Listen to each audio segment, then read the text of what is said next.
here. I like a backup, but my son is like, if you back up on your computer and you're recording in your computer at the same time, then you need another device to do your recording. It doesn't make sense. And I'm like, yeah, well, I don't make sense necessarily. Yeah. Okay. So, okay. honey, it's great to talk with you today. You too. I'm excited. I'm excited too. Yeah. I think the only problem we have is that we both get so excited when we talk to each other that we don't know who wants to talk next. Right. But for those of you who want to know who Honey is, I've got her bio there by the podcast or video, depending on how you're watching this. And what we want to do today is talk a little bit about healing, a little bit about the energies that are going on the moment, a little bit about how each of us are interpreting them in a different way and how that's okay. And maybe if we have time, we'll throw in tools for spiritual defense, which I thought might be useful because with all the energies flying around, it might be good to get a few different takes on what might be useful for you as a healer who's listening and watching. And even if you're not being in service as a healer who's being paid, just your physical presence in the world is healing.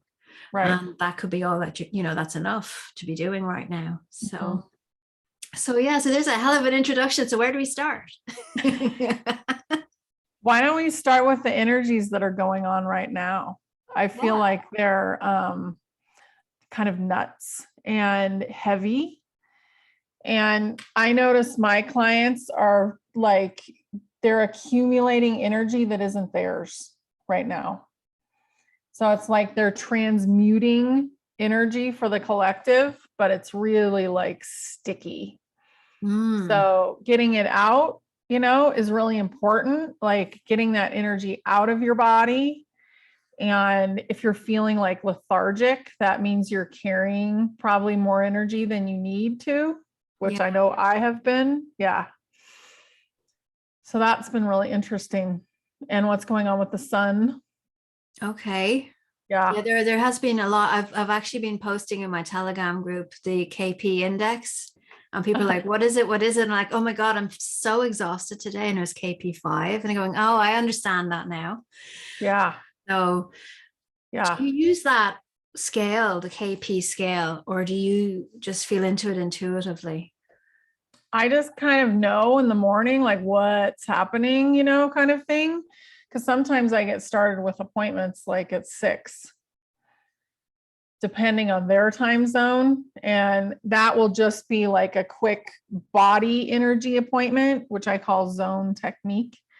But it's really interesting to see how they're handling it. And I know I feel it. Like I'll wake up and I feel lethargic or heavy or puffy, something's happening. Okay. In the energy. And I'll be like, oh, and then somebody will say inevitably, oh, the Schumann resonance is off the scale today. Or the KP index, which is auroral activity for people who don't know. It's how busy the sun is doing its little temper tantrums. Yeah. And what happens is it comes down, it bounces off the earth and it bounces through us, and bounces back. Like it's like boiling, so we're accumulating all this like excess energy. And the consciousness is rising, which I know makes people sleepy too. That's a really interesting way that you just said that. I want to go back to that. Like a bouncy ball, the energy coming from the sun, bouncing down onto earth. Obviously, when it lands, it's going to agitate something. And then there'll be like an upswelling of something. And then the energy goes back to the sun. Yeah. And it goes through. I mean, we get a hit from that. So that upswelling is going to bring up kind of lower frequencies, do you think, heavier vibrations that then trigger people? Mm-hmm. I think it's being pushed out right now. So one thing I've noticed is with people's bodies, for a long time, it was like their lower chakra, at first their lower chakra would be stuck, the low area of the body. Then it would move up to the second. And eventually we'd get them to the top. But right now, all the chakras have extra energy that's like sticky and it's making people like whatever their issue is, it's making it like highlighted. Yeah, amplifying it. Yeah, it's amplifying it. Yeah, that's why it's so important that healers have done their inner work. I get, I keep saying it, and it's so important, but it's not like you ever finish that. No. You get one layer is released, and then there's another layer and another layer. So for me, if there's a speck of dust in your auric field of a certain low frequency and vibration, then that's the one that's going to get hit, and then you can deal with it by drowning in it. And when you're doing that, it's usually drowning in someone else's stuff. Mm-hmm. Or you can say, okay, my energy feels being hit by a low frequency, and I'm just going to ride the waves of it and look after myself until it passes through. Yeah, or clear it too. Like I've been doing this thing where I ask for the energy to leave the body. That's And I great. see it like as a little tornado like stream. And then I have it roll into a ball and then I throw it away. That's really useful. Yeah, it helps a lot. So that would that be one technique of releasing the heavy energies? Yeah. And I do that like when I'm working on somebody, I'll do that for each area I work on. And then at the end, it seems like a lot of the energy is really loosened up even for the top, because the neck is the last place. And then we just throw it out the window. And I tell them what I'm doing. And I say, if you feel yucky, do this in between sessions. Oh, yes. Yeah. So there's another tool for spiritual defense, particularly for healers, is to upgrade your spiritual hygiene practice, because obviously clients will be bringing in a lot more than you would realize. Mm-hmm. And leaving it behind. And I think even when you're working online and over Zoom and over distance, just connecting in or tapping into someone else's energy field is still important to clear that. Why are you laughing? Because you still get it. You totally get it. Like, because we're in this energetic soup. So if you're communicating with somebody, you're still getting their energy. It doesn't matter. Proximity has no bearing on any of it. That's interesting, because I've stepped away a lot from social media and haven't wanted to engage, except something came up last week that I needed to post, because I get like that sometimes. There was an article that says that the NHS is promoting Reiki as complementary, and they've been attacked for it. And so the people who were attacking them were giving all these reasons why Reiki is a pile of rubbish. And so I put it up on my Facebook profile. And as usually happens, I attracted a lot of very interesting personalities. So we had a really good discussion. And I loved it, because able to articulate, have a discussion like a human being. But even in those interactions, you still pick up energy from people. Yeah. Yeah. Yeah.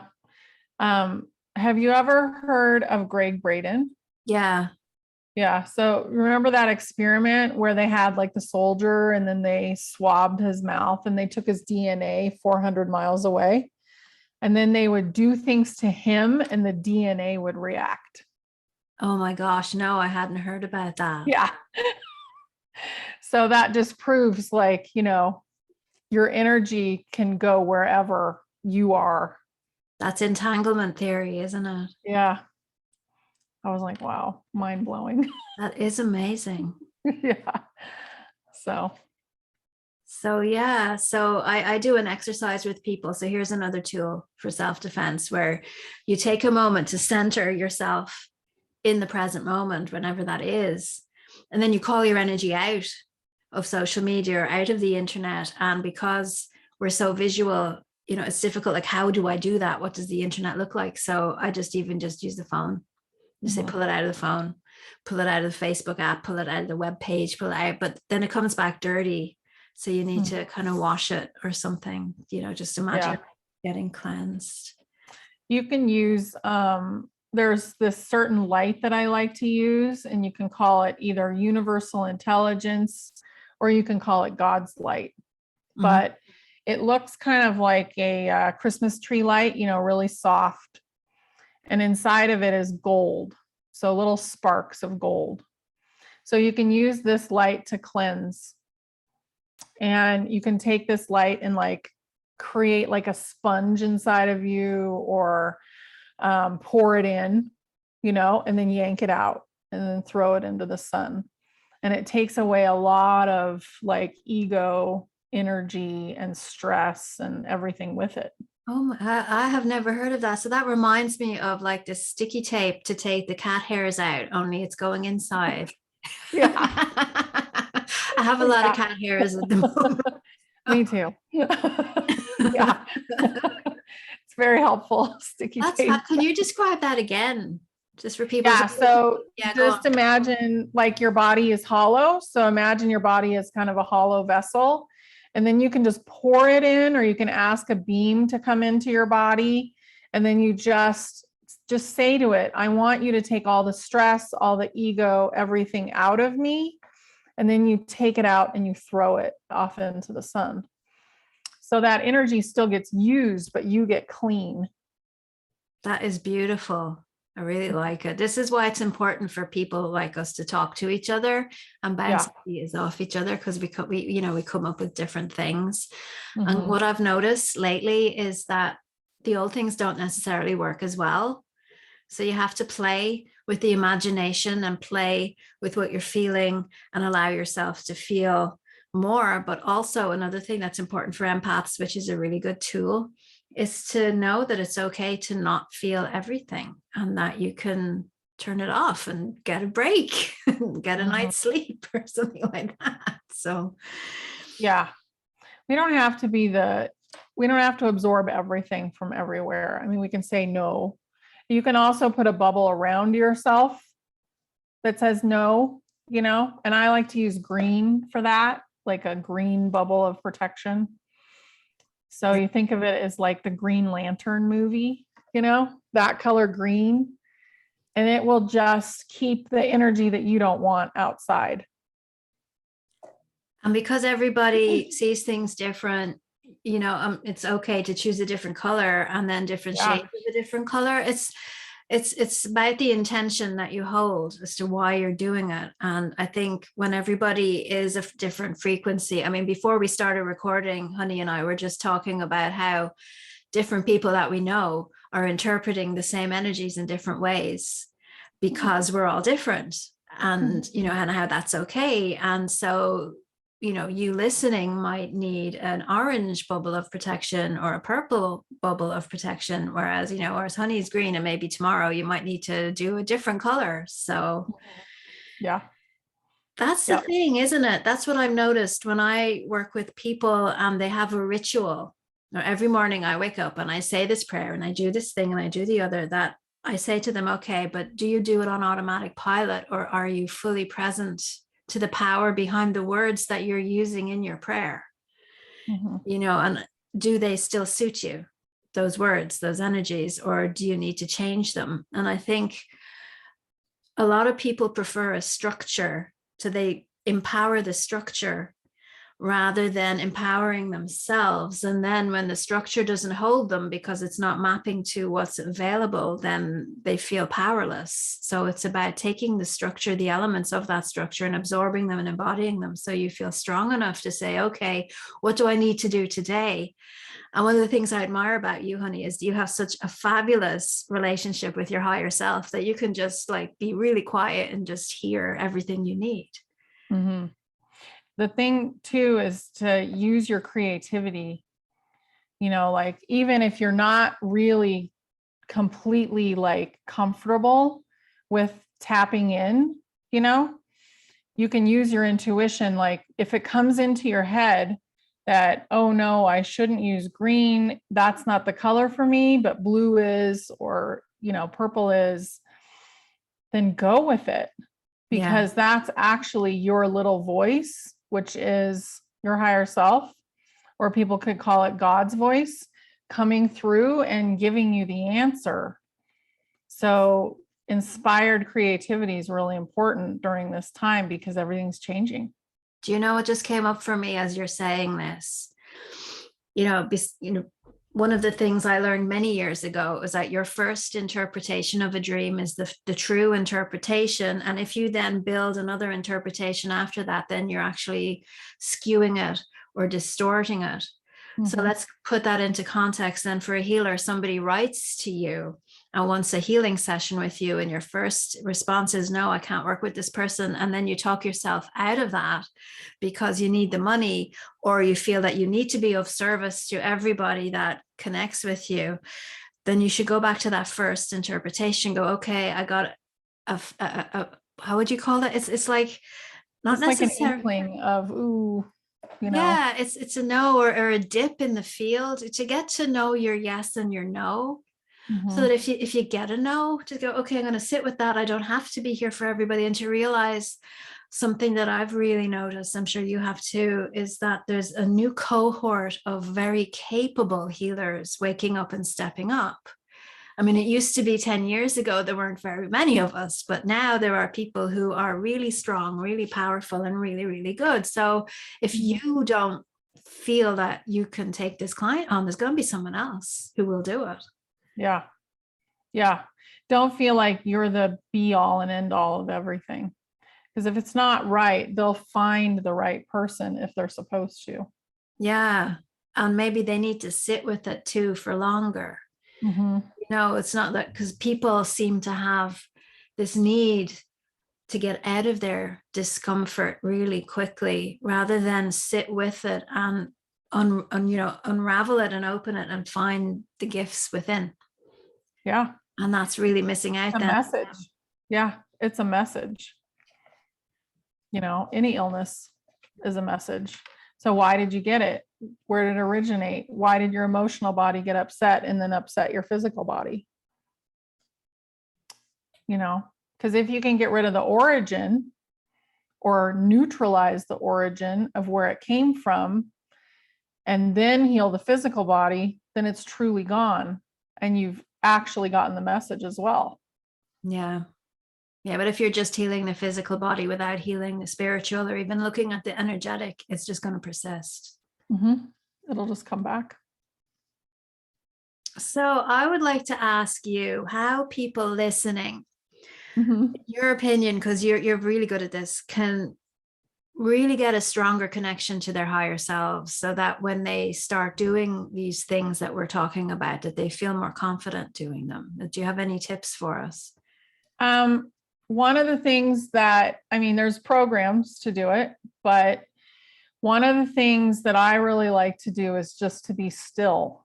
So if you can just be still, and I like to put my hand on my heart, connect to your heart space. That's where your higher self will connect to you. It's not through here. So if you can connect to your heart space and then get those messages through your heart and judge, how does it feel? How do I feel when I get this message? Did it come from myself, my higher self, or did it come from somewhere else that I don't want that message from? And a lot of it is, how does your body feel? The tension. Start paying attention to your body. Then I suppose the texture and flavor and density of the voice, to be familiar or not familiar. I've been listening to people speaking about how there's nothing that can trick you like an entity outside of you to recognize you. I know we don't talk much about this on my podcast, but we will be doing so more and more, because as the veils between the worlds are almost next to nothing, if you're working with energy, you need to be very aware of if the angel that you've called on to support you and help you is actually who they say they are. Right. And to be able to tell the difference between your higher self and an angel or an ascended master, or the dark energies that like to play and trick us. One really important thing to do is to, when you're connecting, especially if you're just learning how, is to say, I will connect to my higher self, only my higher self, and only in my highest good. No one else is welcome. Then they have to honor that. Do you know, when you said that, honey, now, and I know that you say this a lot, but when you say it, it ended to sound like a question mark. So for people to say that, for it to ring true throughout the entire core of their being, is vital, isn't it? Because if some, there's a limiting belief, or, let's say you're a part-time healer and you're working 9 to 5 and you want a bit of drama and excitement, and okay, you don't really mind if you end up getting stuck in some kind of spiritual whirlwind. It's not worth it. It really isn't. No. For you to be 100% that, yes. Can you say those words again? They're really important. Okay, so I don't remember what I said, but I want to talk to my higher self, only my higher self. No one else is welcome. And it's only, actually, before that, you should say only in my highest good. Everything that comes through is only in my highest good. So we have to remember that we're more powerful. The reason that an entity wants to attach is because it wants your light. Yes. So you're actually more powerful. And if you say no, then they have to go away.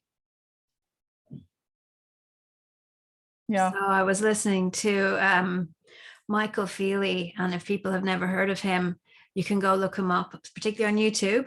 But he said something that really rang true for me, which is you're only as strong as the weakest point of you.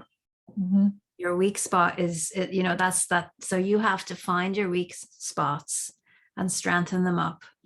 And so self-belief that, you are good enough, you are, you can facilitate healing, and that your no means no.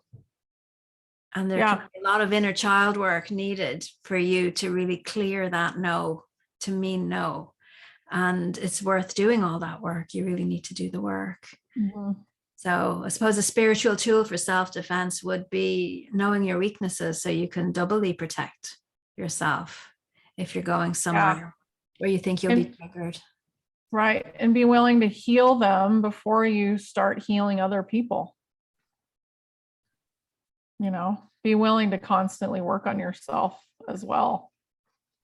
I think as I do this for longer, I do believe that you don't have to be perfectly healed, in quotations, because you're never going to be perfectly healed to start working with people. But for you to be very aware of what triggers you, your own wounding, and to have a dividing line in your mind where you separate out, well, this is my stuff and this is the client's stuff, so that you can really be clear when you're working with someone. So it's clean. So when they come to you and they unpack all their stuff, then they transform whatever it is that needs to be transformed. Then you clear it all away. And then when they leave, they take all of their stuff with them. And the stuff that they don't take is being transmuted or transformed, and then maybe do a cleansing on yourself. So that's what I mean by upgrading the level of spiritual hygiene while working with clients. Because what I've also noticed with the current energies is that when people have set an intention, I'm clearing this now for once and for all, they really go deep and they really excavate, the ancestral, the past life, everything. They pull it all out. And so there is a likelihood that that's going to trigger you even without knowing it, as the healer that's facilitating this. So unless you spend a lot of time, like I like to prepare for every meeting, creating my own energetic space. And that way I'm more of an observer and I'm not touching, bumping up against their energy as much. That helps me a lot. I just saw you in an energetic hazmat suit with loads of gloves and things. Yeah. I do that. That's fabulous. Yeah. It really helps. But I mean, we can do so much with energy, and we have the power to do so many things that we're not really aware of at this point. Like it's going to get better and better because we're also in a window right now where everything's accelerated. So everything's speeding up, and we have to be willing to kind of ride the wave, but take care of ourselves at the same time while we're helping other people. Can you talk a bit more about that? Yeah, I feel like a lot of us have been taught we're just supposed to give endlessly, until we're basically like this hollowed out thing. But really, we're supposed to take care of ourselves and give the excess.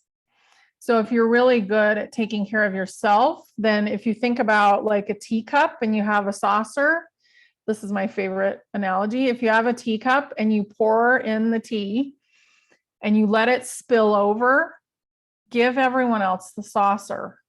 Keep the full teacup for yourself. Take care of you, because otherwise you're not really doing your best for them either, because you're already worn out. Yeah. Yeah. That's interesting. I like that.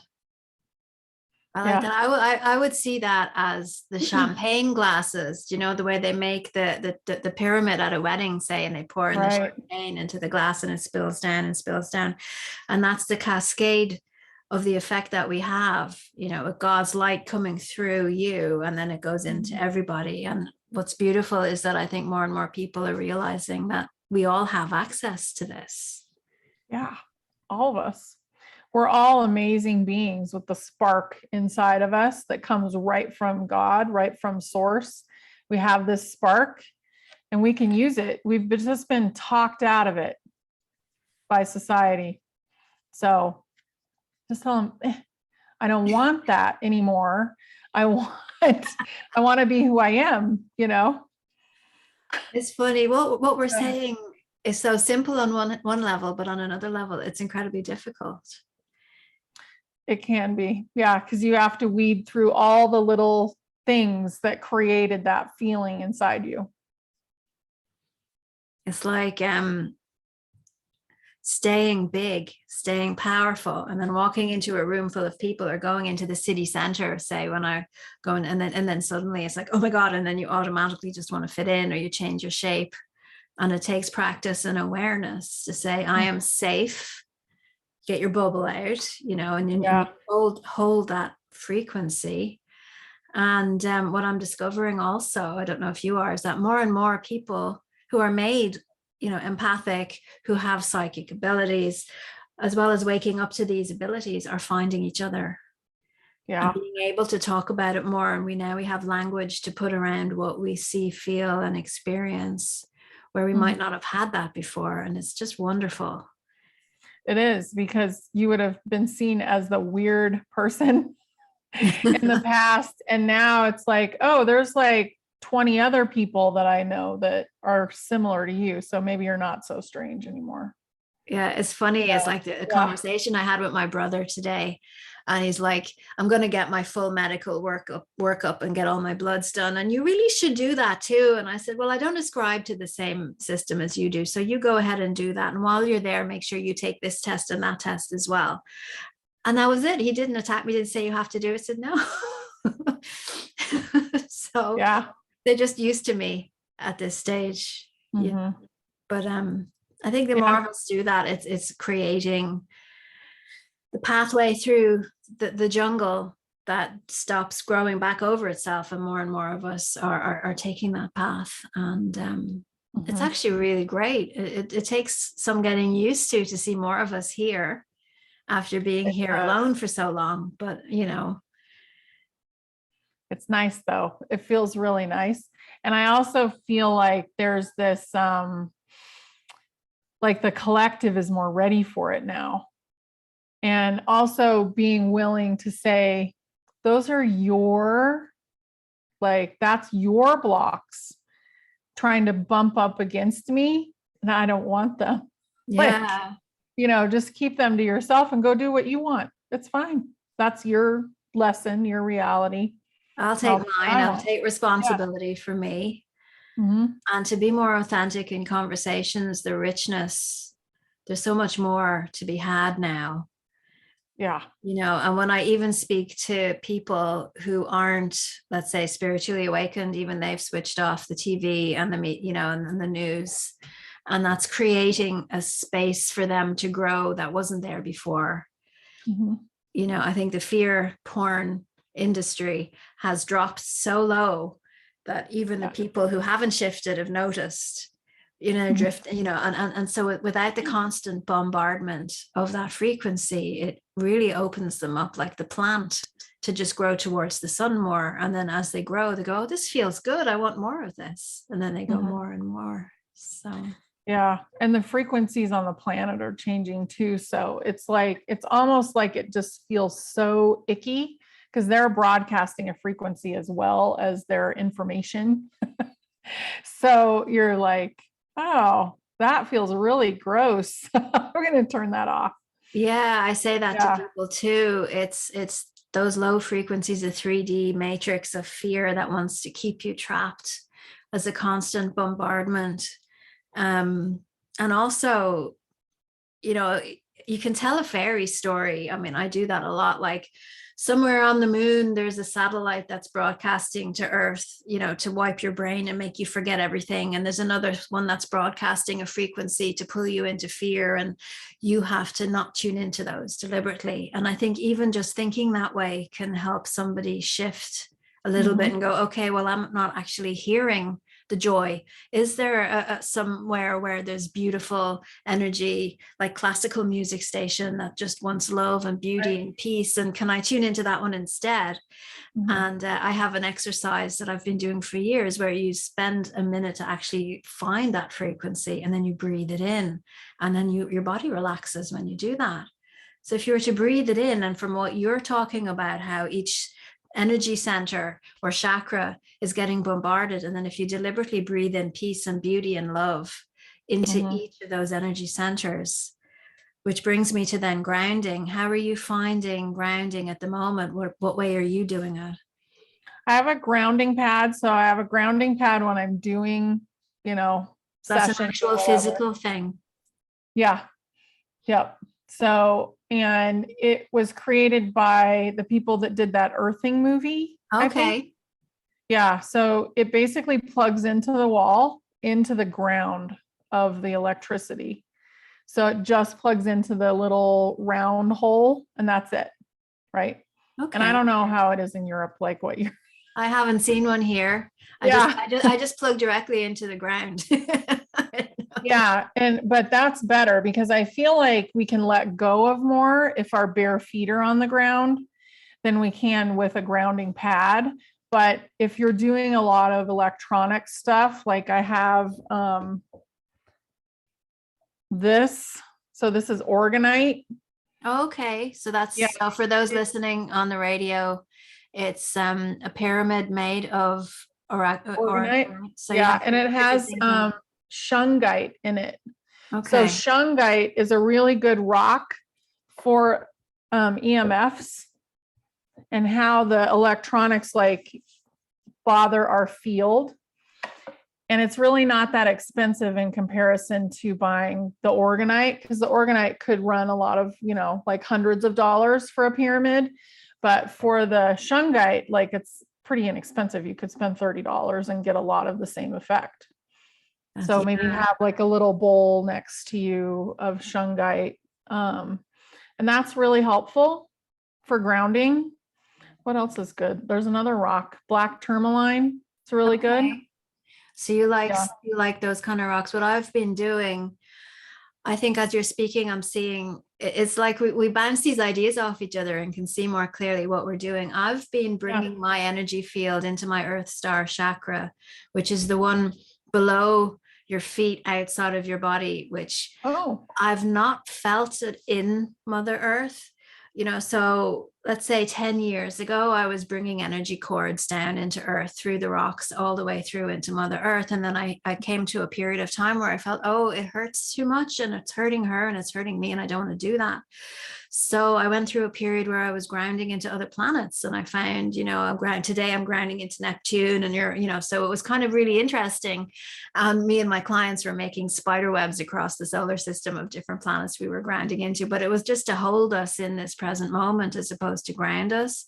And so as this 5-dimensional frequencies are coming in, it's like it's superimposed. This is kind of how I feel it, onto where we're living, so we can tune into that. But I still haven't felt to ground into that. What I've been doing is bringing my energy into my body so that I'm more embodied, more present here. And then I bring it right down to an energy center below the root chakra called the Earth Star chakra. And that seems to just know what to do by itself. So it's kind of very stabilizing. That's brilliant. I love that. Another thing you can do that's really simple is like that thing in the shower where you take a shower and you're like, okay, all the stress, all the worry, everything just goes down the drain. And my favorite crystal right now I want to share is called Septarian, or also known as Dragonstone. And it's a mixture of 7 different minerals, but there's calcite in it, which is really soothing and gentle. And then there's aragonite in it, which for me, it pulls the anxiety, literally pulls it out of my body. And it's incredibly powerful. So I think, as we've said many times, everybody's different. So, try different things, see what resonates with you. And I sleep with my Septarian quite a bit. It helps me have a better sleep. Yeah, I have a lot of, the only crystal I can't really have next to the bed because it's a charging crystal is selenite. Really? Okay. Yeah, because it keeps me awake because it's so like, it gives like a buzz in the room. So I put it outside of the bedroom. I would use selenite to charge some of my crystals, like a charging plate. Yeah, So I have that too. Little bowls of selenite. So would you My have any favorite rock is, oh, go ahead. No, I want to know, what's your favorite?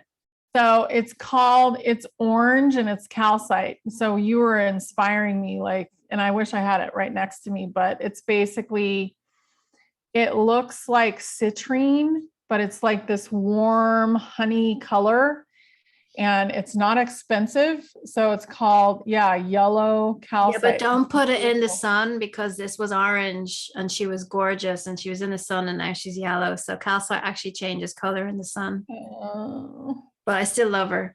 That is my dragon, my calcite dragon. Yeah. And it's a very calming, like it just feels very calm and almost like if you ate a spoon of honey, really, Yeah. like it Have you tried angelite as well? Angelite is a lovely stone. It's a blue stone and it helps you. Oh yeah. It's I have some of that. I love that too. Yeah. So yeah, I was going to say, getting sleep and getting rest is really important because that gives us the time to process. And after having 4 babies and not being able to sleep through the night, I'm quite good at resting while I'm still awake. Like you get into the zone of just doing nothing and resting. And I do that sporadically during the day if I haven't slept. But do you have any recommendations then, let's say, for getting a good night's sleep? Do you find it something that works every time? I'm saying crossing my fingers because I doubt very much it works every time. But well, one of the things, and I don't really have a problem, like it happens very quick for me usually, but breathing into the belly. Very good. Is really helpful because it puts you in that deep breath rhythm and it does help you go right to sleep. That changes your body chemistry too, doesn't it? Because we all shallow breathe from our upper chests, and that's kind of a stress response. So not good. Yeah. That's amazing. Not good. We did a thing where I tuned into breath recently, and the ether that's in the air, like they call it the ether, and there's actually power out in the ether. And I got that what happens is when we deep breathe, it sparks the body. So all those minerals in the body get sparked because of the power that goes into the deep breathing. And I think that's why we've been taught to hold in your stomach, like all these things that get you away from breathing deeply like a baby does. Yeah. Are made by design. Yeah. That's really interesting. I also heard today that we're processing so much information, we might be having a lack of mineral nutrients that we use to process. Mm-hmm. Have you heard that before? I thought it was interesting. Yeah. My higher self said we had to, or I had to take burdock root. So burdock root has all these minerals in it, and it's also a blood cleanser. So it helps you get toxins out. It's good for the liver. It does all these things, and it's inexpensive. And for a month, I was very tired, and she kept saying, burdock root, burdock root. I kept hearing this in my head, and I knew I had it somewhere, but I'm kind of a hoarder of herbs. So I was like, I'll find it. I'll look for it, right? And then finally a month later, I found it because it was like, get the burdock root right now. Oh my gosh. So, that was higher self like pushing, but we're forming a crystalline body right now. So it's using the minerals. What does that mean? So if you're going from a carbon-based body to a crystalline body. That's part of ascension. We're going to have more light in our body. Our DNA is activating. Like all these things are going on inside of our body. So to give yourself the minerals that your body needs to do those processes is really a good thing. Wow, that makes so much sense to me. Yeah, It does. And it's like you say, we've all the things we've been told to do are the things that are holding us back. yeah, because they didn't want us to be powerful. I mean, we had a group of beings, at the top that's like, let's just keep them doing what we want them to be doing. And that ripples down through the generations and through the generations. Yeah. I know. And again, to go back to that conversation I had with my brother, and I love him dearly, but he's working in a 9-to-5 job. And he says to me, so what are you doing for your pension fund? And I said, oh, I'm going to be working till I die. And that's going to give me longevity because I love what I do. And I'm not feeling the need to put money into an investment fund that might never give me that money back or give me a return on it. And I've always felt that way. So some of us are natural rebels and some of us are learning to be rebels and, which rules can be broken and which, and I'm looking myself at, okay, what else can I unshackle myself from? And even more free. It's exciting times that we need to go slowly. And I think if I was to give one last piece of advice to people who are listening, to really slow down and listen. And then to raise your frequency before you make any decisions. Because if you're in a low frequency and you make a decision at that frequency, it's a low frequency decision. So to give the space between you and what's coming up for you, to then raise your frequency to say, okay, go back to what we were saying earlier, honey, is this my stuff? Was it triggered by a client? Do I need to go back in and work on this? Or is it their stuff? And I just think it's my stuff and I can just let it go. And again, immediately the first thing you think is the answer and not your brain telling you, oh, well, maybe you do need to go back to your psychotherapist and do another 12 sessions and go into your mother wounding and all of that. And it's like, no, that's going to hold you back. Yeah. Yeah. And honor yourself like you would honor your client. Take care of yourself so that you give yourself as much love and attention as you would give to a client. You could even meet yourself in your mind and be your own therapist and treat yourself completely like you treat your client, and then hear what you have to say when you are the client. Yeah. Wow. This has been an incredible discussion. Is there anything that you'd like to add before we finish? I just feel like self-love is the main key to really knowing what your boundaries are and knowing what's good for you and what's not good for you. And if you come from that place of self-love, then you're going to be able to love and give the things to your clients that they need as well, as you take care of yourself at the same time. And I think the biggest block to self-love is the word itself, self-love, because people have so much baggage around the idea of that, or around the idea of love or loving yourself, that they get this shiver and it's like, oh, I can't love myself because it looks like this and this and this and this. And you could say, okay, well, let's just scrap completely how you think it looks and go into what it actually looks like, which is duty of care to yourself, looking after yourself, being the teacup. I love that, being the teacup and giving away from the saucer, always being full, because it makes sense. makes so much sense. And everyone listening knows it makes sense. So if there was one piece of work to do around that, it would be, first of all, to discover what's your limiting belief around loving yourself, and then heal that. And then everything else will follow from there. Exactly. Beautiful, Abby.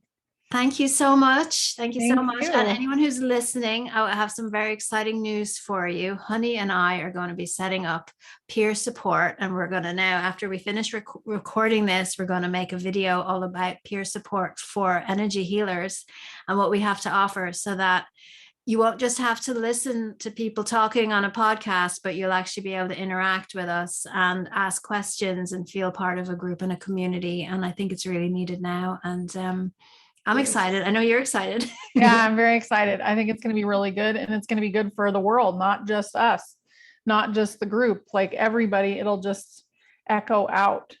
It will. We're sending big ripples of light and self-love and compassion and love for others out there into the world. And it's really exciting. So yeah. Well, thank you so much, honey. And we'll talk to you again. Yeah, soon. Okay, so I'm going to stop recording. So hang on.